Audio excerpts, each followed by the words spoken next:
Hello नमस्कार, कैसे हैं आप सब। ठीक है, मैं भी ठीक हूँ। चलिए, मैं आज आपके सामने 21 जून 2020 का करंट अफेयर लेके आया हूँ। फटाफट डिस्कस करते हैं, आ जाइए आप मेरे साथ। चलिए पहले क्वेश्चन पे चलते हैं। पहला क्वेश्चन क्या कहता है, कह रहा फोर्ब्स की दुनिया के टॉप 10 अमीरों की लिस्ट आई है। ठीक बात है। कह रहा उसमें हमारे भारत के रिलायंस के मुकेश अंबानी कौन से स्थान पे, मुकेश अंबानी 9वें स्थान पे है। फिर क्या क्वेश्चन बनता है, क्वेश्चन ये बनता है कि पहले स्थान पे कौन है। पहले स्थान पे जेफ बेजोस हैं। जेफ बेजोस कौन से, अमेजन के मालिक।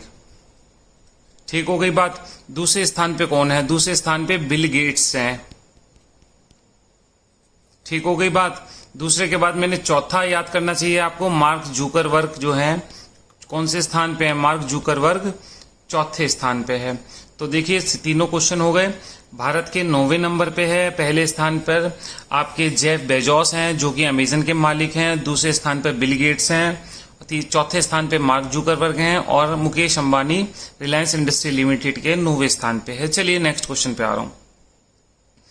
कह रहा फार्मा समाधान कारोबार ने G&W लैबोरेटरीज की दवा विनिर्माण इकाई का अधिग्रहण कितने डॉलर में कर लिया है। तो देख लीजिए, जो ये अधिग्रहण किया है 1.75 करोड़ डॉलर में किया है। नंबर एक बात। नंबर दो, जो फार्मा समाधान कारोबार है ये कौन सी है, ये पीरामल इंडस्ट्री है। कौन सी इंडस्ट्री, पीरामल इंडस्ट्री है। दूसरी बात। तीसरी बात, ये G&W लैबोरेटरीज कहाँ की है, यूएसए की है। तो पीरामल इंडस्ट्री ने यूएसए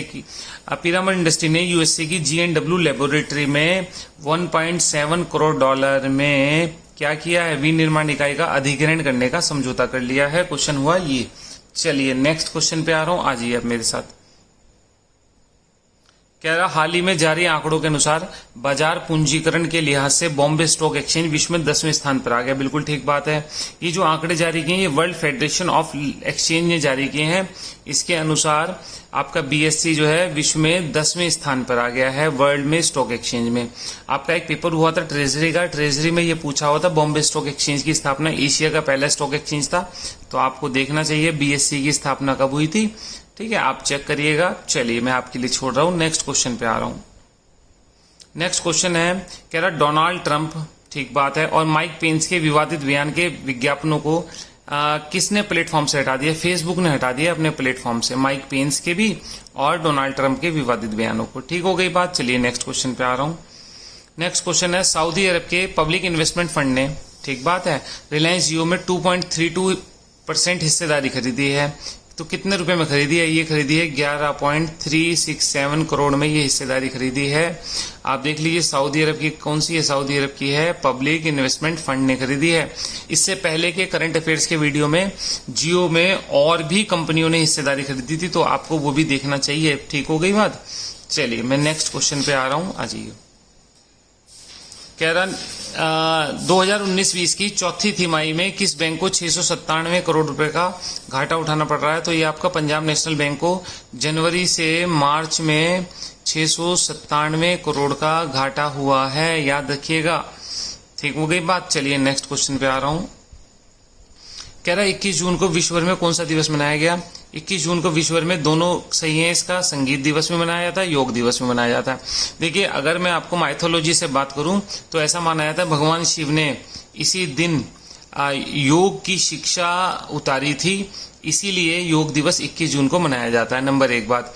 इस बार योग दिवस जो मनाया गया इसका थीम क्या था, इसका थीम था yoga for health and yoga at home. ठीक बात है। इस बार का जो आज मनाया गया है उसका थीम था योगा फॉर हेल्थ, यानी सेहत के लिए योगा, योगा एट होम यानी योगा फ्रॉम होम यानी घर से योगा, यानी योगा घर पे करिए लेकिन जरूर करिए। इस बार का अंतर्राष्ट्रीय योग दिवस का थीम था, तो इसका दोनों ठीक है। संगीत दिवस भी मनाया जाता है, संगीत के जनक भी शिव माने जाते हैं, योग के दिवस योग के भी। चलिए नेक्स्ट आ रहा हूं मैं। कह रहा अमेरिका की जॉनसन एंड जॉनसन कंपनी है, ये फेयरनेस प्रोडक्ट बेचती है। इसने बैन कर दिया है, कह दिया है कि मिडिल ईस्ट और एशिया में मैं अपने प्रोडक्ट्स नहीं बेचूंगी फेयरनेस के। क्यों, क्योंकि ऐसा माना गया है कि ये फेयरनेस प्रोडक्ट बेचती है, यहाँ पे थोड़े काले लोग होते हैं, तो इससे क्या हो रहा है, सामाजिक भेदभाव बढ़ रहा है इससे। ठीक बात है, और जनता पर काले लोगों पे दबाव बढ़ रहा है, तो इसने प्रतिबंधित कर दिया अपने फेयरनेस प्रोडक्ट मिडिल ईस्ट और आपके एशिया के महाद्वीप में। चलिए नेक्स्ट क्वेश्चन पे आ रहा हूं मैं। नेक्स्ट क्वेश्चन क्या है, उत्तर प्रदेश के किस जिले में शिवालिक के जंगल में 50 लाख वर्ष पुराना हिमालय हाथी का जबड़ा मिला है, जीवाश्म मिला है? तो देखिए सहारनपुर जिले में दायां जबड़ा मिला है हाथी का। यहाँ पर क्या हो रहा था, मैपिंग हो रही थी, मैपिंग कैमरों से हो रही थी। तो यहाँ पे नेशनल पार्क बनाने की तैयारी हो रही है, तो वहीं पर मिला है। किसने खोजा है? ये खोजा है जियोलॉजिकल सर्वे ऑफ इंडिया, यानी आप जानते हैं वाडिया भूगर्भ संस्थान है, वाडिया भूगर्भ संस्थान जो जियोलॉजी का है उसने खोजा है। ठीक होगी बात। 50 साल पुराना हाथी का जीवाश्म मिला है, इंपॉर्टेंट है, उत्तर प्रदेश के सहारनपुर जिले में। नेक्स्ट क्वेश्चन पे आइए। कह रहा 75वीं यूएन असेंबली के अध्यक्ष कौन चुने गए हैं? 75वीं यूएन असेंबली के अध्यक्ष व्लादिमीर ज़रीन चुने गए हैं। कहाँ गए हैं ये टर्की के हैं। ठीक हो गई बात। उसके बाद आपको याद होगा अगस्त 2021 में भारत जनरल असेंबली का अध्यक्ष बनेगा। ठीक है, अब आपसे पूछू जनरल असेंबली के महासचिव कौन है? तो आप जानते हैं एंटोनियो गुटरेस हैं। ठीक हो गई बात। चलिए नेक्स्ट क्वेश्चन पे चल रहा हूं। कह रहा RIC, देखिए रशिया इंडिया चाइना का एक समूह है जो 2002 में बना था। इसमें क्या होता है, इसमें आपके 23 जून को वर्चुअल मीटिंग होनी है मंत्री स्तरीय, तो भारत की तरफ से S जयशंकर लेंगे इसमें वर्चुअल मीटिंग में हिस्सा। ठीक हो गई बात।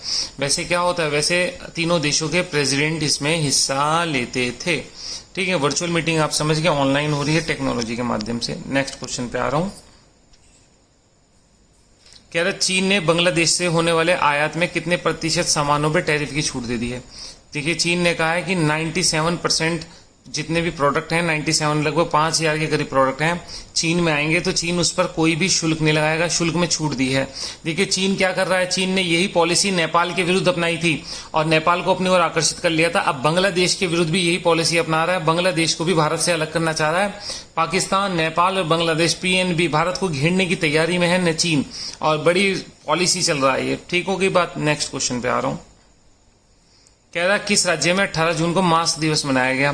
तो देखिए कर्नाटक में 18 जून को मास्क दिवस मनाया गया। उद्देश्य क्या था? उद्देश्य ये था जनता में सैनिटाइजेशन, मास्क की आदत को बढ़ावा देना, मास्क के प्रति जागरूकता और उसका महत्व समझाना, क्योंकि आप जानते हैं कोरोना की बीमारी की वजह से मास्क जो है अब नेसेसिटी बन गई है लाइफ की। ठीक हो गई बात, जब तक ये बीमारी का कोई वैक्सीनेशन नहीं खोज लिया जाता। चलिए नेक्स्ट क्वेश्चन पे आ रहा हूं। नेक्स्ट क्वेश्चन है विश्व शरणार्थी दिवस कब मनाया जाता है? शरणार्थी दिवस मनाया जाता है 20 जून को। शरणार्थी दिवस क्यों मनाया जाता है? देखिए शरणार्थियों की समस्या को विश्व के समक्ष रखने के लिए ही विश्व शरणार्थी दिवस मनाया जाता है। इस वर्ष का शरणार्थी दिवस जो मनाया गया 20 जून को, उसका थीम क्या था? उसका थीम था एवरी एक्शन काउंट, इस बार का थीम था। ठीक है, 20 जून को मनाया जाता है। चलिए नेक्स्ट क्वेश्चन पे आ रहा हूं। कह रहा मशहूर मलयालम लेखक और फिल्म निर्देशक थे KR सचिदानंद, उनका निधन हो गया। उनको हार्ट अटैक आया है, हार्ट अटैक से KR सचिदानंद का क्या हो गया? निधन हो गया है, मलयालम के थे। चलिए नेक्स्ट। कह रहा कामाख्या मंदिर में 500 साल में पहली बार ऐसा हो रहा है कि अंबुवाची उत्सव मनाया जा रहा है, लेकिन मंदिर में कोई नहीं बुलाया जाएगा। देखिए कोरोना की वजह से मनाया जा रहा है। आप जानते हैं देवी का कहीं सौम्य रूप है, कहीं रौद्र रूप है। यहाँ पे काम के रूप में मंदिर है देवी का, कामाख्या मंदिर, जो कि असम में है। यहाँ पे अंबुवाची उत्सव मनाया जाता है। ऐसा माना जाता है देवी इस दिन जो है राजस्वला होती है। राजस्वला का मतलब है मेंस्ट्रुअल साइकिल चालू होती है। ठीक हो गई बात। तो ये उत्सव मनाया जाता है। हर साल 10 लाख से ज्यादा लोग इसमें हिस्सा लेते हैं। इस बार क्या हुआ? इस बार भारी लोगों को कोरोना की वजह से प्रतिबंधित कर दिया गया है। चलिए नेक्स्ट क्वेश्चन पे आ रहा हूं। चलिए वीडियो पूरी हो गई है। ठीक है, ध्यान रखिएगा अपना, टेक केयर। ठीक है, पढ़ते रहिए, खूब ध्यान से पढ़िए, खूब मन लगा के पढ़िए, जरूर सिलेक्शन होगा। ठीक है, थैंक यू।